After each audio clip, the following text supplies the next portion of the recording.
सभी को नमस्कार। मैं अवनी राजा और आप देख रहे हैं इन्वेस्ट स्मार्ट, एक ऐसा शो जहां हम आपके पैसे, आपकी बचत और आपके निवेश से संबंधित सभी चीजों के बारे में बात करेंगे। आज के शो में हम एक ऐसे सवाल के बारे में बात करेंगे जो अक्सर लोगों को कंफ्यूज कर देता है। म्यूचुअल फंड्स कैसे चुनें? मेरे साथ शो पर जुड़ रहे हैं Kirtan Shah, founder and CEO Credence Wealth Advisors. Kirtan, show में आपका बहुत स्वागत है। जब हम म्यूचुअल फंड की बात करते हैं और म्यूचुअल फंड चुनने की बात करते हैं तो बहुत सारी ऐसी चीजें हैं जिन पे हमें ध्यान रखना चाहिए, जैसा कि फाइनेंशियल गोल्स, रिस्क एपेटाइट, आपका पोर्टफोलियो एलोकेशन। तो म्यूचुअल फंड चुनने का ये पूरी प्रक्रिया कैसी होनी चाहिए? अवनी जी, थैंक यू सो मच मुझे शो पे इनवाइट करने के लिए। अब देखिए, मुझे ऐसा लग रहा है कि एज अ रिटेल इन्वेस्टर आप फंड चूज करें, वो हायरार्की में शायद दूसरे या तीसरे नंबर पे है। आप फंड्स चूज करें, उसके पहले कुछ चीजें आपको करनी है जो बहुत इंपॉर्टेंट है, क्योंकि अगर वो सही तरीके से आपने नहीं की है तो आप कितना भी अच्छा फंड चूज कर लेंगे, आप वेल्थ क्रिएशन की जर्नी में आगे नहीं बढ़ पाएंगे। तो वो ऐसी दो चीजें क्या है? मुझे ऐसा लग रहा है सबसे पहले तो एज एन इन्वेस्टर आपको आइडेंटिफाई करना पड़ेगा। देखिए, इंटरनेट पे बहुत सारे क्वेश्चनेयर्स है, अगर आप गूगल करेंगे रिस्क प्रोफाइलिंग तो आपको मिल जाएगा जिससे आप ये प्रक्रिया कर सकते हैं। पर आपको सबसे पहले जानना पड़ेगा कि आपका खुद का रिस्क प्रोफाइल क्या है। क्या आप अग्रेसिव इन्वेस्टर है? क्या आप ऐसे इन्वेस्टर है जिन्होंने 100 रुपया लगाया वो 80 हो जाएगा टेम्पररी तो चलेगा, पर आपको 120 करना है इसे? क्या आप मॉडरेट इन्वेस्टर है जो ये सोचता है कि 100 रुपया लगाया, मार्केट्स में तो थोड़ा ऊपर नीचे होता है, 95 हो गया तो कोई बात नहीं, पर मुझे 10% रिटर्न चाहिए? या आप एक कंजर्वेटिव इन्वेस्टर है जो ऐसा सोचता है कि मैंने 100 रुपए लगाए, वो 99 नहीं हो सकते, मुझे 6% रिटर्न मिलेगा फिर भी मैं खुश हूं। तो आप सबसे पहले आइडेंटिफाई कीजिए कि आप इन तीनों में से कौन से इन्वेस्टर है। आपने जैसे ही आइडेंटिफाई कर लिया कि आप इन तीनों में से कौन से इन्वेस्टर है, तो आपको दूसरा स्टेज ये पार करना है कि आपको एक एसेट एलोकेशन डिसाइड करना है आपका। मैं आपको कुछ एग्जांपल्स दे देता हूं। इंटरनेशनली इसे फॉलो किए जाते हैं, तो आप इसे बिना सोचे भी फॉलो कर सकते हैं। मान लीजिए अगर आप एक अग्रेसिव इन्वेस्टर है, तो कोशिश कीजिए कि आपका 80% पैसा इक्विटी में हो, 10% पैसा फिक्स्ड इनकम में हो और 10% पैसा गोल्ड में हो। ये एक सही एसेट एलोकेशन है एक अग्रेसिव इन्वेस्टर के। मान लीजिए आप एक मॉडरेट इन्वेस्टर है, तो आप कोशिश कीजिए कि आपका 50 से 60% पैसा इक्विटी में लगे और आपका तकरीबन बाकी का बचा हुआ 20 से 30% पैसा फिक्स्ड इनकम में लगे और 10% पैसा गोल्ड में लगे। और अगर आप कंजर्वेटिव इन्वेस्टर है, तो कोशिश कीजिए 70 से 80% पैसा आप फिक्स्ड इनकम में रखें, पर कंजर्वेटिव इन्वेस्टर होने के बावजूद आप 15% पैसा इक्विटी और 5% पैसा गोल्ड में रखें, क्योंकि अगर ये आप नहीं करेंगे तो इन्फ्लेशन को बीट नहीं कर पाएंगे, क्योंकि सिर्फ फिक्स्ड इनकम में इन्वेस्ट करने से आप इन्फ्लेशन को नहीं बीट कर पाएंगे। मुझे ऐसा लग रहा है कि अगर ये दो चीज आप सही कर लेंगे, उसके बाद आप अच्छे या बुरे किसी भी फंड में पैसा लगाइए, आज से 15 साल 20 साल बाद आपकी एक्सपीरियंस वेल्थ क्रिएशन की अच्छी होगी। तो ये दो चीज कर लीजिए, बाकी चीजें ऑटोमेटिकली प्लेस में आ जाएगी। जी बिल्कुल। तो इसके साथ साथ आपका जो फाइनेंशियल गोल्स है वो भी बहुत इंपॉर्टेंट हो जाते हैं। कीर्तन, अक्सर हम देखते हैं कि लोग म्यूचुअल फंड्स का पास्ट परफॉर्मेंस, पिछले 1-2 साल का परफॉर्मेंस देखकर ये फैसला कर लेते हैं कि मुझे इसमें निवेश करना चाहिए या नहीं। क्या ये करना चाहिए? क्या ये तरीका अपनाना चाहिए? अब बिल्कुल नहीं। आई थिंक मैं जितने भी इन्वेस्टर्स को मिलता हूँ, 100 में से 90 इन्वेस्टर शायद अनहैप्पी है कि उन्होंने जिस तरीके से फंड चूज किया, उसके बाद उनके पैसा लगाने के बाद ही वो फंड्स उल्टी डायरेक्शन में चलने लगे। देखिए, मार्केट्स साइकिल्स में चलते हैं, राइट? तो 2-3 साल एक तरीके के एक पैटर्न के फंड्स चलते हैं, बाकी के 2-3 साल एक दूसरे पैटर्न के फंड्स चलते हैं। अब अगर आप पिछले 3 साल के रिटर्न्स देखकर फंड सिलेक्ट करेंगे, 1 या 5, कोई भी नंबर ले लीजिए, आपको एक स्टाइल के फंड्स मिलेंगे, राइट?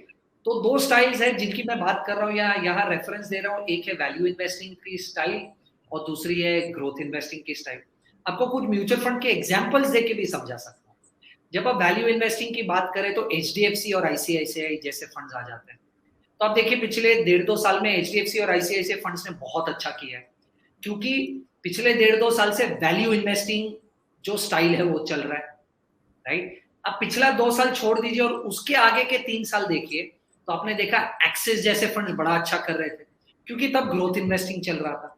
जी। तो अब आप 2 साल पीछे चले जाइए, तब अगर आप पिछले 3 साल का डेटा देख के फंड्स में पैसा लगाते, तो आप invariably growth style of investing वाले फंड्स ले लेते, एक्सिस जैसे।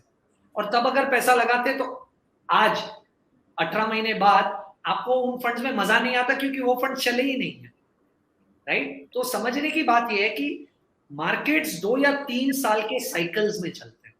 अगर आप पिछले 3 साल का डेटा देखेंगे और उसके हिसाब से फंड्स चूज करेंगे, तो इनवेरिएबली आप एक स्टाइल ऑफ फंड्स ले लेंगे जो अगले 3 साल नहीं चलने वाले। तो आइडियली तो आपको इन दोनों का मिक्सचर चाहिए।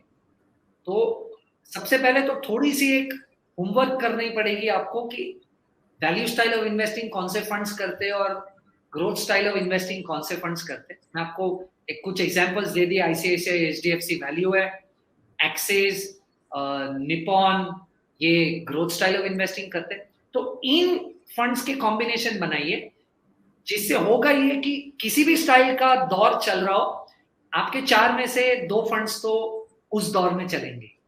जी बिल्कुल। तो अब हम दूसरे मुद्दे पर आते हैं कि अब मान लीजिए आपने म्यूचुअल फंड की कैटेगरी चुन ली, जैसे कि मुझे या तो मिड कैप में इन्वेस्ट करना है, या तो स्मॉल कैप, या तो लार्ज कैप में इन्वेस्ट करना है। अब बारी आती है स्कीम सिलेक्शन की, क्योंकि इतने सारे म्यूचुअल फंड्स हैं, हर कैटेगरी में इतने सारे स्कीम्स होते हैं, तो इसको कैसे चुना जाए? आई थिंक अम्मी जी, सबसे पहले तो मेरी सलाह ये होगी रिटेल इन्वेस्टर्स को कि देखिए, आप किसी भी तरीके की कैटेगरी चूज कर लीजिए या किसी भी तरीके का स्कीम चूज कर लीजिए, अगर आप लंबे समय तक इन्वेस्टेड नहीं रहने वाले तो ये कोई आपके काम नहीं आएगा। जी। तो सबसे पहले तो ये समझे कि इक्विटी मार्केट्स में अगर आप आ रहे हो, लार्ज कैप में पैसा लगा रहे हो, तो 3 साल की अवधि से कम मार्केट में इन्वेस्टेड रहने की सोचिए भी मत। मिड कैप आ रहे हो तो 5 साल, और स्मॉल कैप में पैसा लगा रहे हो तो 8 साल के पहले कोई मैजिक एक्सपेक्ट मत कीजिए, राइट। तो सबसे पहले अगर आप एक पोर्टफोलियो बनाना चाहते हैं, मुझे ऐसा लग रहा है कि सबसे बेस्ट पोर्टफोलियो है, अगर आपके पास 100 रुपए तो 33 रुपए लार्ज कैप में लगाइए, 33 मिड में लगाइए और 33 स्मॉल में लगाइए। पर ये पोर्टफोलियो के लिए आपके पास कम से कम 8 से 10 साल का एक नजरिया होना जरूरी है। हिस्टोरिकल डेटा ये बताता है कि अगर आप 33 लार्ज और मिड और स्मॉल में लगा देते हो, उसका रिस्क कम है और उसका रिटर्न इंडेक्स से ज्यादा है। तो इससे बेहतर कॉम्बिनेशन कोई नहीं हो सकता है, पॉइंट 1। तो सबसे पहले तो आपने कैटेगरी डिसाइड कर ली कि आपको लार्ज, मिड, स्मॉल तीनों में पैसा बाइफरकेट करना है।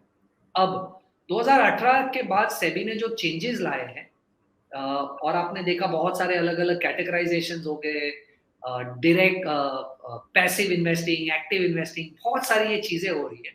तो एक long story short, large cap में जो आप पैसा लगा रहे हैं, वो पैसा आप इंडेक्स में लगाइए या फ्लेक्सी कैप फंड्स में लगाइए, लार्ज कैप कैटेगरी में मत लगाइए।